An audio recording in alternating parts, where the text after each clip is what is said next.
પ્રભુ ઈસુ ખ્રિસ્તના સર્વશ્રેષ્ઠ નામમાં તમોને પ્રેમી સલામ. પવિત્ર બાઇબલમાં યોહાનની લખેલી સુવાર્તા 12મો અધ્યાય અને વચન 13માં આપણે આ પ્રમાણે વાંચીએ છીએ. ત્યારે ખજૂરીની ડાળીઓ લઈને તેઓ તેને મળવાને બહાર આવ્યા.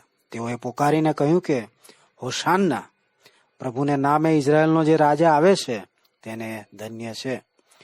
મોયેલા લાજરસને જીવંત કર્યા પછી જ્યારે પ્રભુ ઈસુ ખ્રિસ્ત યરૂશાલેમમાં પ્રવેશ કરી રહ્યા હતા, ત્યારે જેમણે તેમના અદ્ભુત અને આશ્ચર્ય કામોને જોયા હતા, તેઓએ ખજૂરીની ડાળીઓ લઈ અને તેમને મળવાને બહાર નીકળ્યા અને પુકાર કરવા લાગ્યા, હોશાન્ના, પ્રભુને નામે જે ઇઝરાયલનો રાજા આવે છે તેને ધન્ય છે.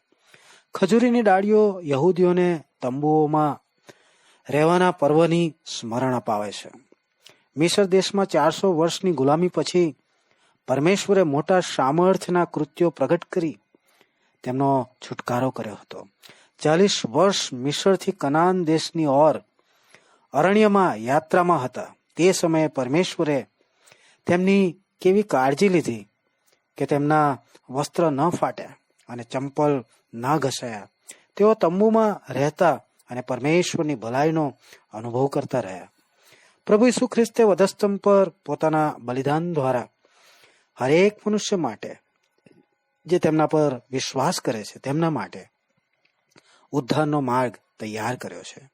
જે કોઈ ઈસુને પ્રભુ અને ઉદ્ધાર કરતા અંગીકાર કરે છે તે પાપના દાસત્વમાંથી છુટકારો પ્રાપ્ત કરે છે અને તેની જીવનની યાત્રામાં પરમેશ્વરની ભલાઈનો વિશેષ અનુભવ કરે છે.